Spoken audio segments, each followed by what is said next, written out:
Hello hello ভাইয়া, গোবর আছে? হ্যাঁ ভাইয়া, আছে আছে। তাহলে খেয়ে নেও। কে বলতাছস রে?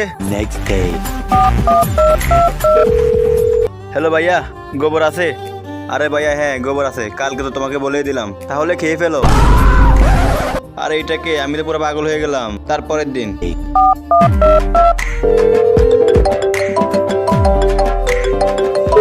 হ্যালো হ্যালো ভাইয়া, গোবর আছে?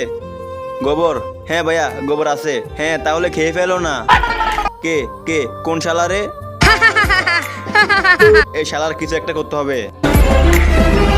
আরে কি হয়েছে স্যার, এত নার্ভাস কেন লাগতেছে? বলতে পারি না। আমাকে প্রত্যেকদিন একটা ছেলে কল করে বলে, ভাই তোমার এখানে গোবর আছে? আমি বলি হ্যাঁ। তারপর ওই ছেলেটা বলে খেয়ে নাও। এই প্রত্যেকদিন একইটা আমার ভালো লাগতেছে না। তার এখানে পেরেশানি হওয়ার কোনো কারণ নাই। এবার ফোন করলে মানা করে দিবা, বলবা তোমার থেকে গোবর নাই। সমাধান? হ্যাঁ হ্যাঁ বলে দিব নাই। হ্যাঁ শেষ হয়ে গেছে, বলে দাও। তারপরের দিন